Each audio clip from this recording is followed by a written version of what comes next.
I used to sing, there was a rap song that I had back in the day.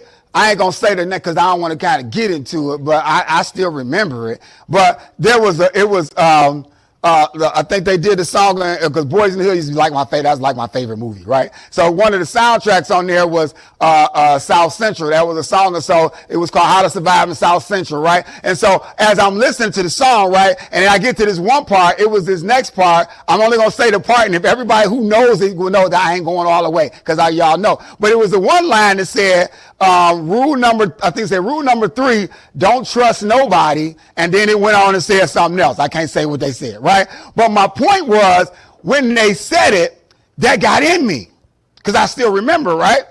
But it corrupts me, watch this, because I start believing what it said. So now when it said don't trust nobody, and then it said especially who they were talking about, or whatever, and I was like, now I start putting everybody in that same arena as the song said.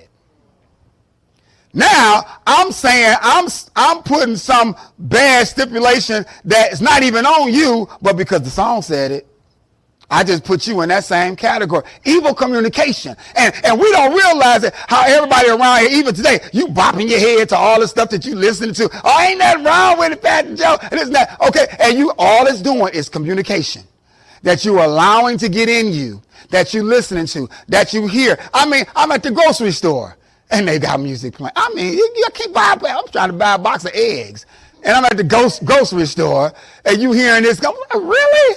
So you have to literally stay with it. But my whole point is, it's a distraction because we're living in a world where it's sending so many signals and you got the power to stop them. But if you don't, it's going to corrupt you. And how many of you have looked at your life and said, why am I coming up short?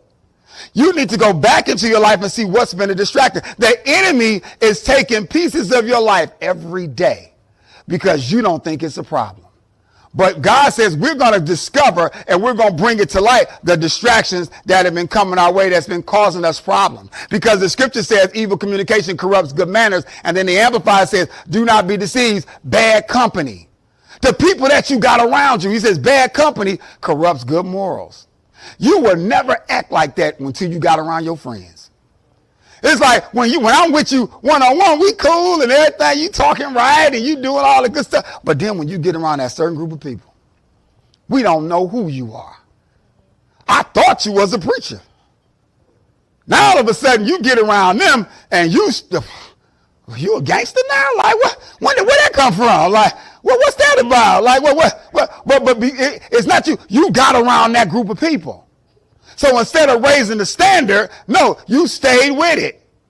And God is saying, he says, bad company corrupts good morals. Some of y'all are around the wrong people. And you know, and then this is the excuse that we use. Well, Pastor Joe, I'm just trying to get them saved. No, you ain't. Stop lying. Let's just call it what it is. Just say you want to be around them because they're your friend. Just say it. Don't lie. Don't put down. I'm just trying. You ain't trying to get them saved because it don't take long for God to change anybody that want to be changed. You just want to keep them where they are. So if you really want to change them, then when they say, let's go do this and let's go do that, you will make a decision. Let me just throw my daughter out there for a minute. I got to throw my daughter out there. She's my kid. So, but I thank God. I told her one day, I said, I appreciate you, Des. And she said, well, I said, we just come back from a game. I said, I appreciate you, Des. And she said, what'd you say for that? I said, because I said, you have a standard.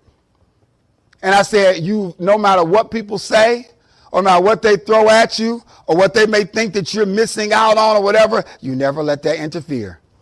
You stay focused on what you were called to do. You stay focused in school. You stay focused. And now, and since I had to throw a little shout out to her, and now just sent me a letter from her school that's saying she is graduating with honors this year in December. She got that little cord thing they gonna put around you and all that type of stuff. Now don't get me with the name of it and all stuff. I ain't about to give y'all that. I don't know.